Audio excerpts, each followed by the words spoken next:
Master Grade Gundam Age-2 Dark Hound.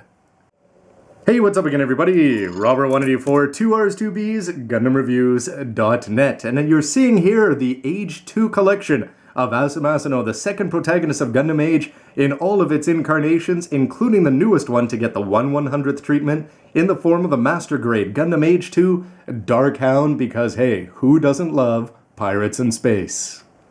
November 2012 release, 4,200 Japanese yen MSRP.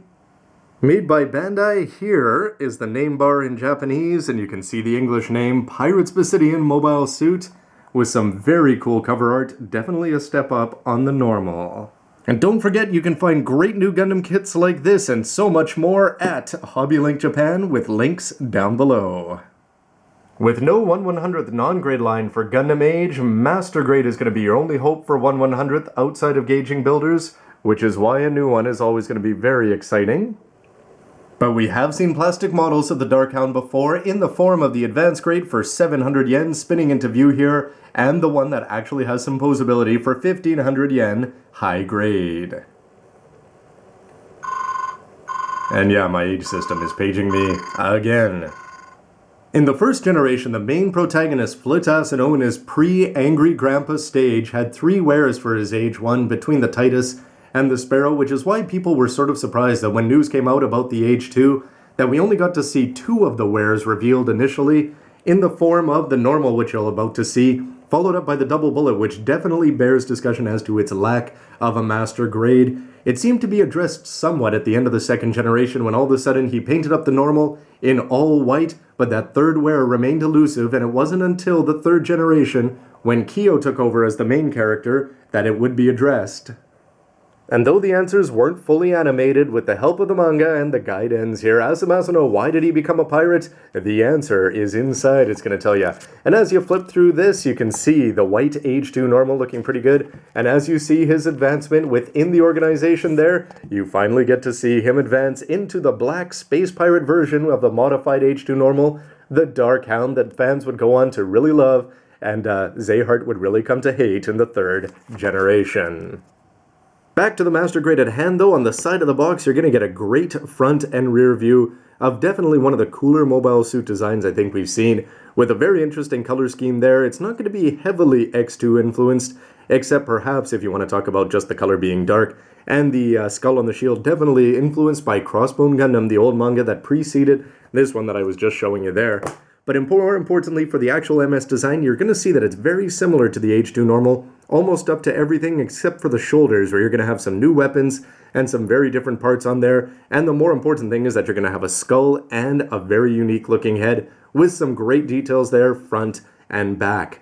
Because this is a transforming Gundam, as it was following up on the Age-2 normal, which was an homage to the Zeta, you can see it here not in Wave Rider but Strider form there, from the front and the rear, and it looks like it's got a lot of cool details. It's just going to be a question of how this flat top from Dick Tracy is going to be able to fit down there, behind there, and actually if it's going to stay hidden or not.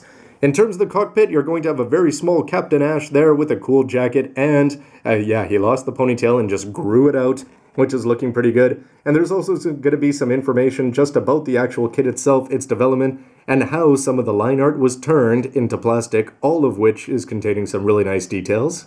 And to the other side, where we get to see some of the mechanisms that are going to help recreate the MS transformation there, part of which is going to involve the chest opening up and the head dropping down there, and some ballerina toes, and something that's a very nice touch compared to the High Grade, which just has some ugly seals, which I suppose is better than nothing. But the beam Vulcans are actually going to be recreated here in plastic, which means when you put it in Strider form, you can see them quite clearly, and they're actually going to look like weapons, which is a big plus. And I gotta say that I think I like these binders a little bit more than the normals when it's transformed, and it's very cool to have that X2 inspired weapon. For the landing gear, you can see that we're going to have the Dodds is going to pop down and parts of the knee, and when it's transformed into its MS mode, it's going to look great there as you can maneuver those side binders all over the place.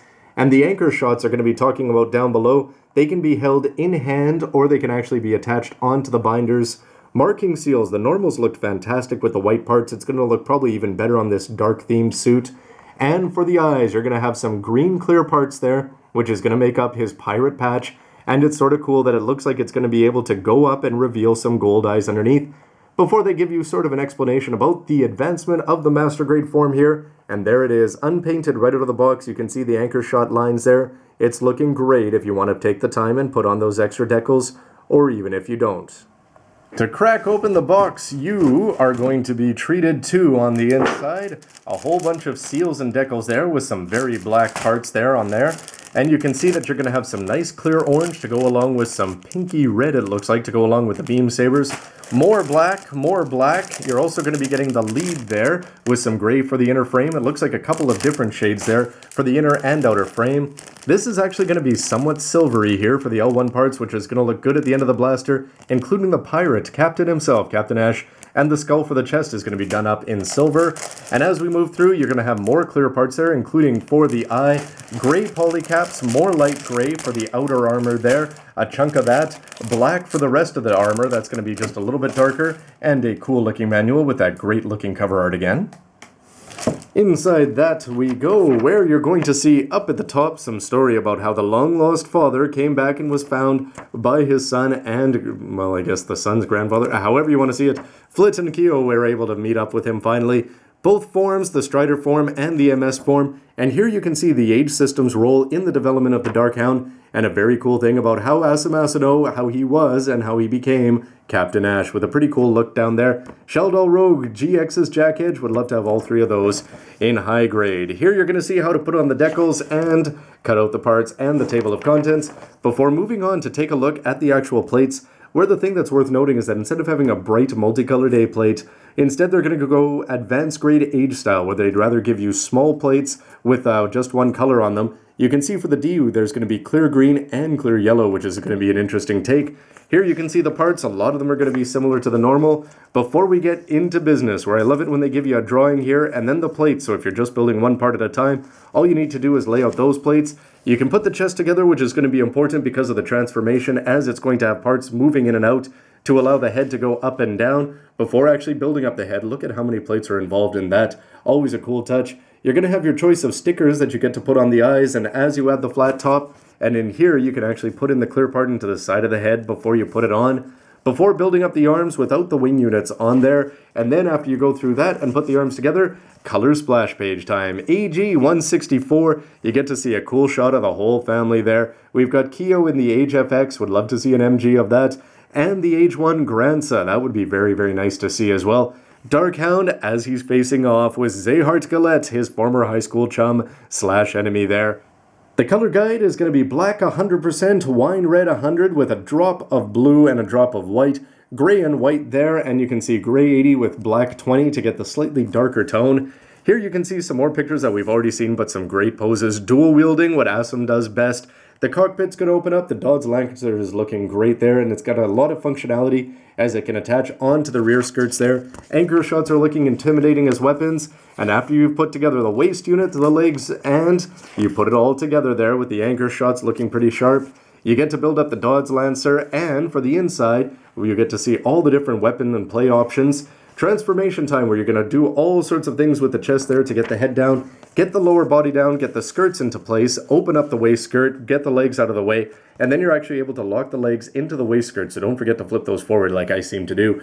Lock the waist back in place, get the legs into the right position with a whole lot of bending it up and down. Ballerina toes, and it looks like here with the Dodge rifle that you can slide that part in and attach it in for the Strider mode. Here's the custom action base attachment. Slide those parts down, and you can actually see some pretty cool details, like the fact that the cockpit is going to come down even when it's transformed, and you can get those knees and the bottom part of the Dodge Lancer down into the landing gear without wheels. Here, disappointing that they're not going to be giving you color as you get to put on all of these seals and decals, but on the back it's going to be made up for with a great shot of an all-white background and the Dark Hound. A lot of fun to unbox because it just looks like from here that there's going to be tons of playability, gimmicks, and the transformation looks definitely intriguing. Lots of great information in the manual, very well laid out, and I can't wait to see how the clear parts and everything else is going to work in practice. So stick around for that, and you can see them compared to the Age-2 Normal and see exactly what's different. But anyway, everybody, as always, let me know what you think with a comment down below, and stick around for lots more news, reviews, and everything else you can use. See you next time, everybody. Bye. Hey Dad, I gotta ask, why didn't they make Zehart the last boss of Gundam Age? Why did they choose Sid? I don't know. And besides, on Hobbylink TV, always seems like such a nice guy. Alright, ready? Which game is it gonna be this time? I have no idea what's happening. Apparently, I didn't hit the button. Really? That's how easily I lost here? Score. 0-3. Really? I got 3 points for that?